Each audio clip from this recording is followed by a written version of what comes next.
Welcome to This Explainer. Okay, so today we're diving headfirst into a massive 500-year mystery. Think about this. How exactly do historians piece together what happens after a giant superpower, like the Mauryan Empire, just collapses? We're looking at a supercritical window here, roughly 200 BC to 300 AD.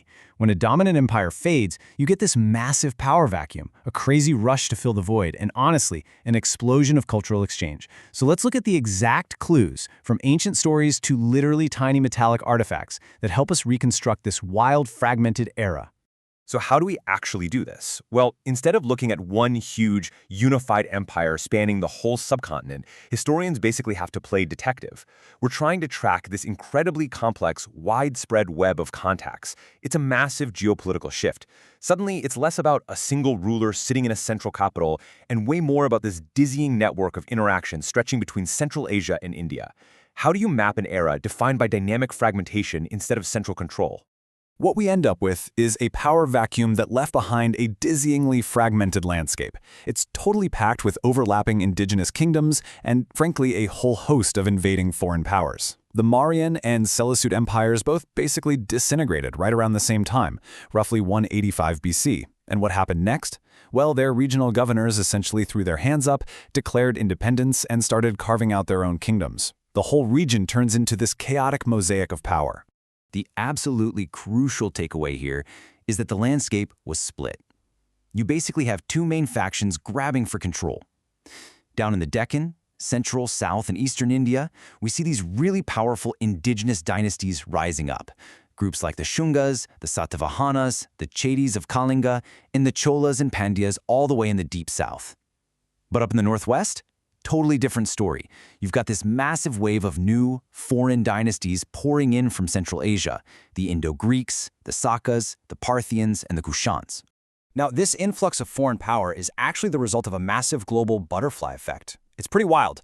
Way up north, around 220 BC, the construction of China's Great Wall is finalized. And that monumental structure quite literally pushed nomadic Central Asian tribes like the Shakas and the Yechis outward. They had to go find new lands. So they pushed towards India at the exact moment, and I mean the exact moment, that Ashoka's weak successors failed to secure their borders. The floodgates just open. These invaders spill into the northwestern regions and set up their own thriving kingdoms. It's ancient global geopolitics playing out like falling dominoes.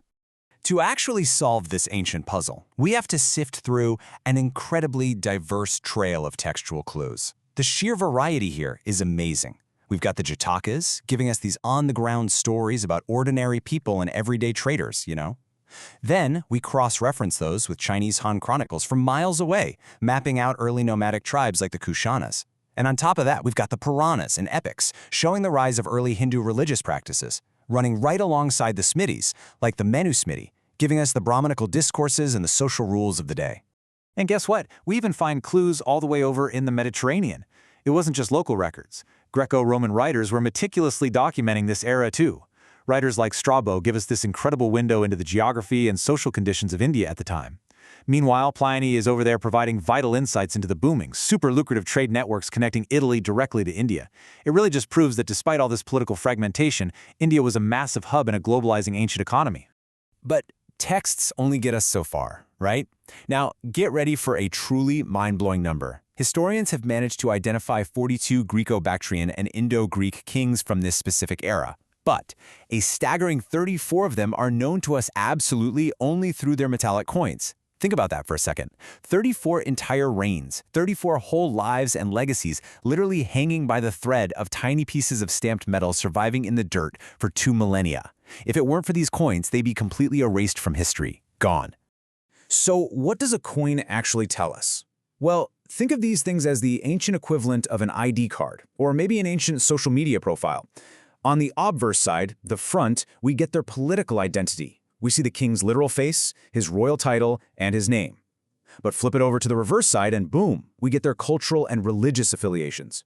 Like on the back of King Menander's coins, historians found the 8-spoked Buddhist Dharma chakra. Without a single surviving document about a specific king, this one piece of metal tells us who was in charge, what he looked like, and exactly what gods he prayed to. And it gets better. These tiny artifacts even let us map out ancient, forgotten borders using what we could call numismatic fingerprints. Historians notice this strict geographic divide. Coins circulating north of the Hindu Kush Mountains, they were made of gold, silver, copper, even nickel. But the second you cross south of the Hindu Kush into Indian territory, the coins change entirely. They become strictly silver and copper, they're uniquely square-shaped, and they feature these fascinating bilingual scripts. They use Greek on one side and the local Kharosthi script on the other, meticulously following Indian weight standards just to make local trade totally smooth. Honestly, it's impossible to overstate the impact these Indo-Greeks had on the region's economy. They completely revolutionized ancient Indian currency. They were the very first rulers in India to issue gold coins. First ever. They were also the first to introduce this advanced technology of double die striking, meaning the coin was stamped on the front and back simultaneously to get a really crisp image. And, most importantly for us historians, they were the first to ascribe their coins to a specific, named ruler, instead of just using those old, generic punch-marked symbols. Total game changer. But let's be clear here, they didn't just bring money and war, they brought profound cultural exchange. A perfect example is the Indo-Greek king Menander, known locally as Melinda. He got super deeply engaged with local philosophy, specifically having these intense debates with the Buddhist monk Nagasena. This intellectual back and forth was so significant it was actually recorded in a famous Pali text called the Milinda Panho, or the Questions of Melinda. Ultimately, this powerful foreign Greek king converted to Buddhism. It just shows how incredibly fluid cultural identity was becoming. And we see this amazing cultural blending happening way outside of royalty too. Over at Beznagar, near Vidisha, there's this incredible archaeological site.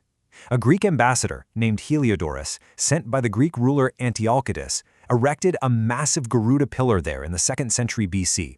It is so cool to think that the inscription on this pillar doesn't mention Greek gods at all. Instead, it proudly declares that Heliodorus, a high-ranking Greek official, is a devoted follower of the local Bhagavata religion. No way, right?